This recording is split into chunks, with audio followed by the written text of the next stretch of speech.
I'm Maria Spriggs, veterinarian at Mesker Park Zoo and Botanic Garden. I want to tell you a little bit about a research project that the zoo is involved in with American marten.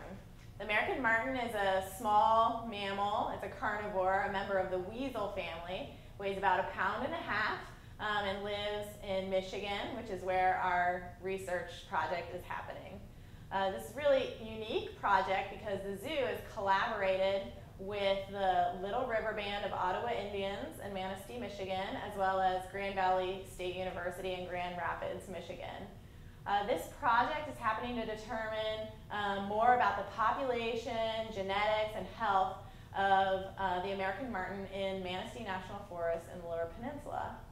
And even though this is a species that we don't currently hold at our zoo, we believe that participation in situ conservation projects is very important, and it's one of the missions of the zoo.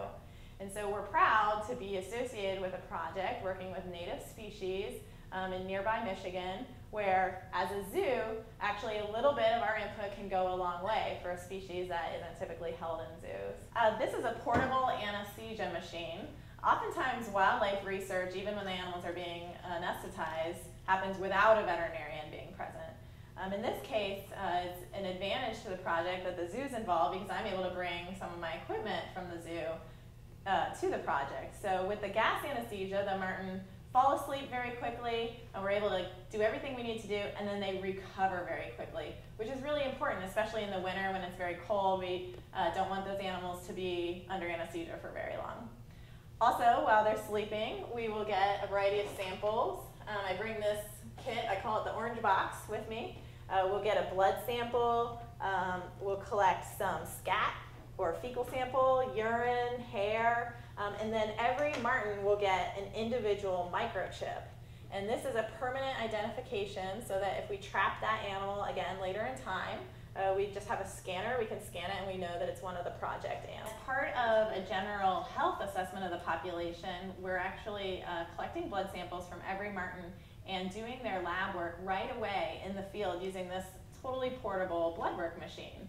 So by the end of the day, I know what their kidney values are and liver values. All of this data will be compiled to create some normal ranges for this species, which previously hasn't been published. There's actually a lot of work that goes into finding the marten before I ever even show up on the scene to sedate them. For months prior to our trapping sessions, biologists will go out and set dozens of camera traps. And these are cameras that, when motion is detected, will take a picture. And so that is how we help to narrow down within the forest where the martens are. And then once we have that general idea, we will sort of flood the area with live traps. We bait the traps with either a little bit of beaver meat or a little bit of venison or beef or chicken. And the martens, and then we place a lure sort of on the tree branches around the trap, so the martens will smell the lure, they'll come in, investigate the trap, and then they'll go in the trap, and the door, of course, shuts behind them. By the next morning, we'll find them. If there's a marten in the trap, we'll sort of gather the team together, set up our little mobile veterinary hospital to sedate the animal, get the samples, and place a radio collar.